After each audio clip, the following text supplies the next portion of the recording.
What's up, everybody? Welcome to Podcast Now. I'm Alex, and in this video, I'm going to be explaining how to play as every character in Crash Team Rumble. Buckle up. We got a big video to go through. Let's go through all the blockers first, starting with Dingo Dial. And I guess really quick, a thing with all these characters, but we'll say with Dingo Dial as well, is playing their role. Okay, that's the first obvious thing. I'll go a little bit deeper into how to play as the character, but if you're playing as a blocker, I would suggest doing blocker-like things in the game. Okay, so with Dingo Dial, what should you do? Well, he is a very slow character. He's a character that doesn't get around from point A to point B much. So what I would suggest doing, honestly, is using the vacuum, the suction, nonstop, almost nonstop at least. This does a couple different things. Number one, if you're out in the field against an enemy, it is probably the hardest with Dingo Dial to chase them, okay? You have better luck chasing people with everyone else, including any other blocker, but also just literally any character. If you're on a chase, if a character's running away from you,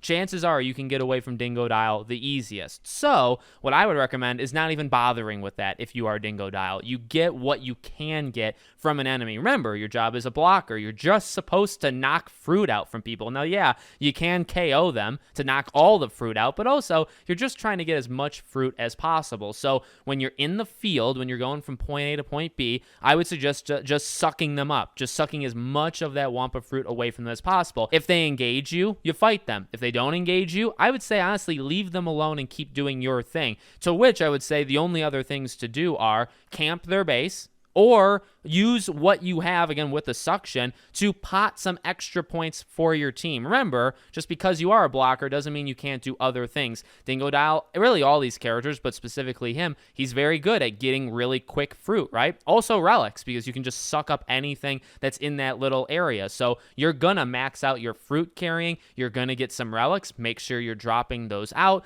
Make sure you pick an ability that kind of works for you. With Dingo Dial, I tend to go more like heavy, more like attack heavy. So I'll either do the guard or like the trash compactor thing where it drops all the trash. I'll do something aggressive. I'll do something attacking. And then beyond that, the biggest thing with Dingo Dial is to try to not let people get above you. His main weakness, I would say, is people dropping from above. So you're going to want to keep them directly in front of you. You're going to want to do your spin attack, and you're probably going to want to do your charged up spin attack. Those are your primary moves. And then again, the suction thing, which you can use at close range. You can suction up people at close range. You're going to do damage to them, and you're going to get the Wampa fruit. And again, I would just say, don't be afraid to die. Don't be afraid of losing out as anybody, really, or as, specifically Dingo Dial, because the point is just to eliminate as much fruit as possible. If you take almost all the fruit, they take you out and they score. Well, as long as you got some of it, you did do your job. So there's Dingo Dial. Next up, let's do Embryo. Embryo's pretty tough. Embryo is a little bit more specific, I think, in how you need to use him.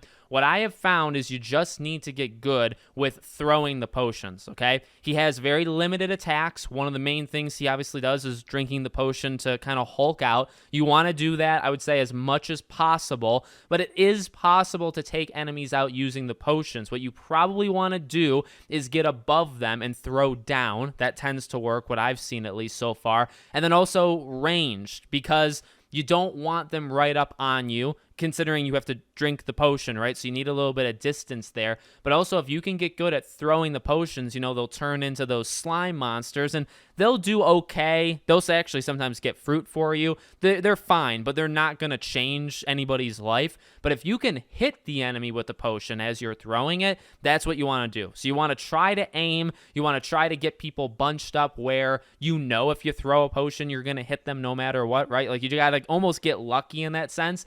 And then I would just say drinking the potion is the scariest, the most risky thing to do as Embryo, but it's necessary. Now, enemies can knock you out of it. So what I would recommend is to find the safest distance possible from an enemy just to make sure you can drink the potion. But the tough thing here is you don't want to be too far. You got only about 6-7 seconds when you're hulked out and when you're smashing things. You're only in that state about 6-7 seconds. So if you do it across the map, drink safely, walk all the way over there, smashing things. By the time you get to the enemy, you'll be back as the normal self. So you want to be close, but you don't want to be too close. And final thing, remember, when you're smashing, anytime you touch the enemy, now they can actually still hit you. They can do pretty annoying things to you when you're in that state. But if an enemy, say, jumping away from you, if you jump in the air and as long as you two collide, you will still do damage. So even though they're not on the ground level with you, you can still hurt them. So when you're in that state, I would just say get as close as you can to as many people as you can and do as much damage as you can. And then the final blocker, obviously, is Entropy. So what I like to do with her is mainly be like a hunter.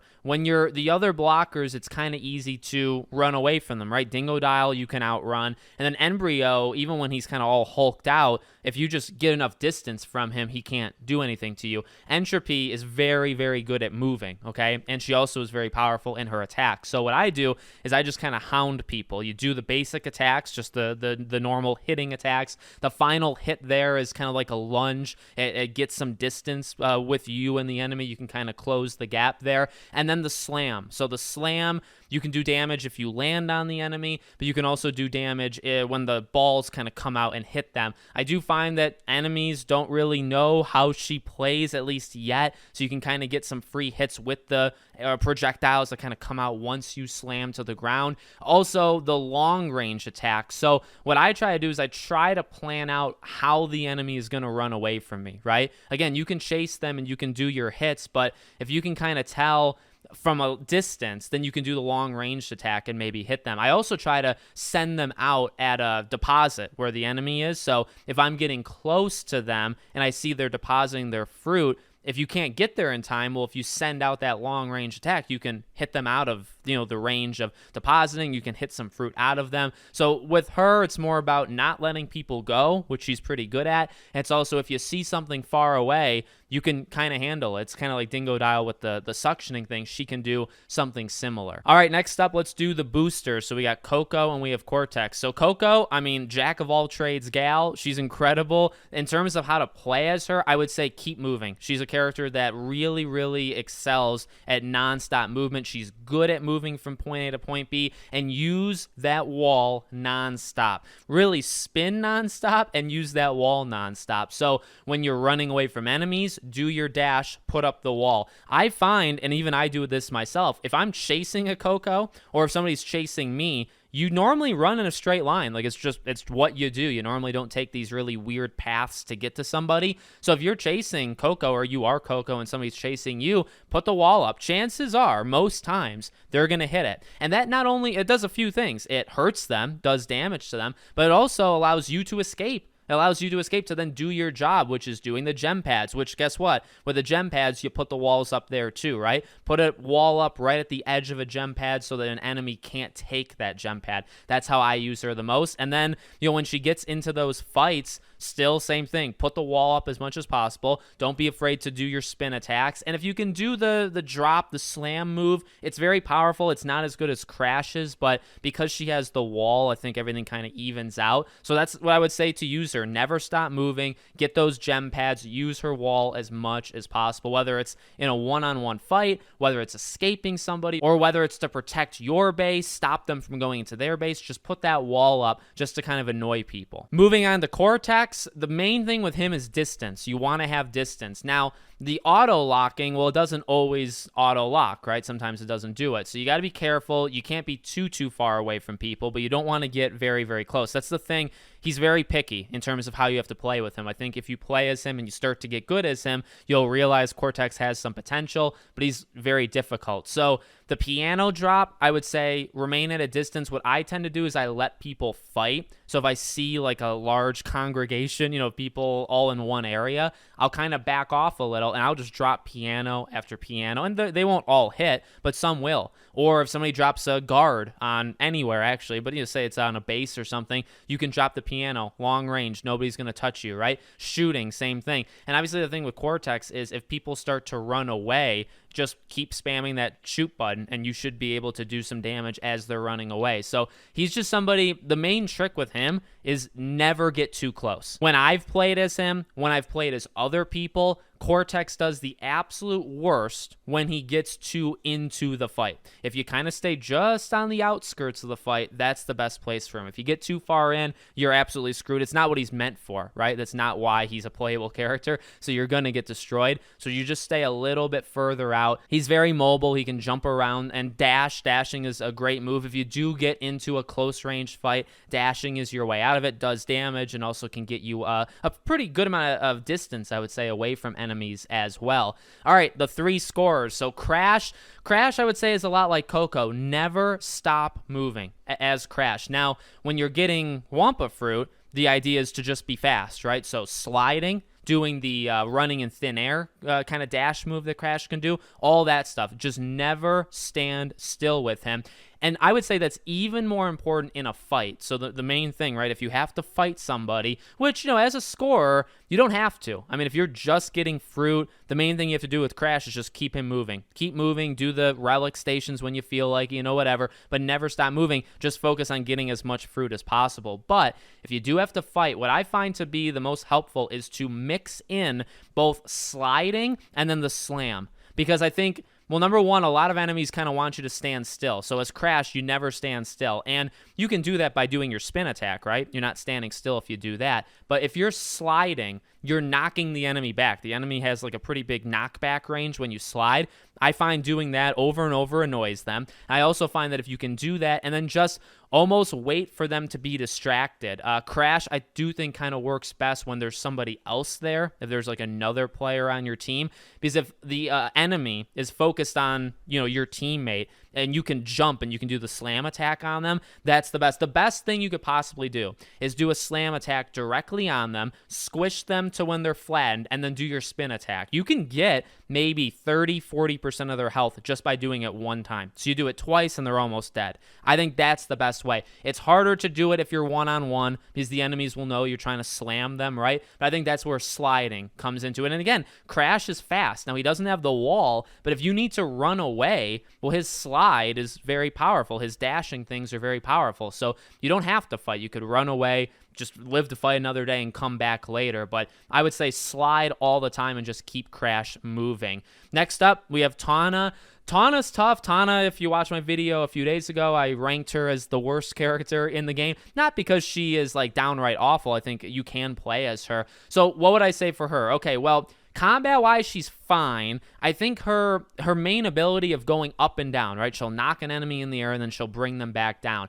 That is most powerful when you can kill them. So what I mean by that is when they're on like the edge of something, when there's a bottomless pit, right? Because if you can get them to knock them down, but here's the thing. Most times you don't hit with all of her moves. So when you do circle, circle, or BB if it's on Xbox, right? When you do it and you go up then down, chances are you'll miss one of those 2 attacks. So if you miss the down attack, well, and you're on an edge, it doesn't really matter, right? You're not going to kill the enemy. If you do get them with that down attack, it could just be a one-hit kill because you can knock them so far down that they can't jump back up and they'll just fall and die. So I do find that to be very powerful. And then I would say her mobility is probably the other greatest asset she has with the grappling hook. It's a really good way of getting somewhere fast if you need to get somewhere fast. And by that, I mean, I guess depositing, or it does do damage. So if you can hit somebody with it, that works. Or if you're running away, honestly. So she doesn't have any of those quick dashes that like a Coco or Crash has, but she does have the grappling hook, which I do find to be a serviceable way to get her out of situations. So that's what I would try to do. Again, you keep her moving. She can handle herself in her just basic attacks against people. It's just her special ability is tough. You got to catch people off guard. You got to constantly be moving kind of around them. If you can get a couple cheap hits of up, down, you can do a good amount of damage. So I would just, I wouldn't say spam that special ability, but I would get close to that. And then the final character is CatBat. I really like this character quite a bit.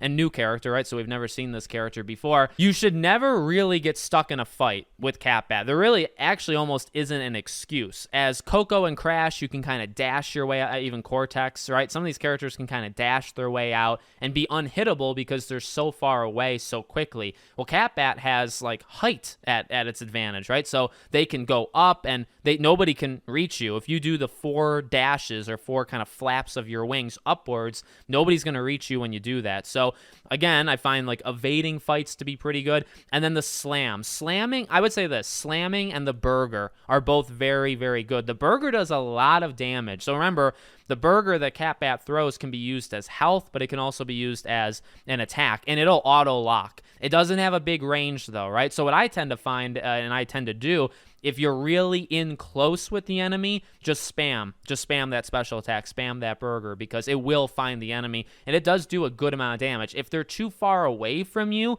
I would just say to either leave or try to do the slam attack. Slamming is not the hardest in the world. It's got a kind of wonky, like, how it moves around, but it's a pretty big range. You don't have to land directly on the enemy to deal damage. You can land somewhat close to them and still deal damage, so it's not the worst thing in the world. I find it's also useful just to get places quickly, so if you're in the air and you need to kind of dive to, like, almost the other side of the map, you can do it because of that diving ability. Just kind of lock onto a box or something, and CatBat will kind of glide down, and you'll have really good range there. So I think this character is pretty well-rounded. I think CatBat can handle themselves in a fight, but at the same time, you don't have to fight. You're pretty good at leaving fights. The burger you could use to heal your own teammates, which I do find to be helpful. And again, if you're on like a one-on-one fight, really close range, I just find spamming it, getting as much health away from the person as you can, and then just trying to trick them, because people still aren't very good at dodging those slams.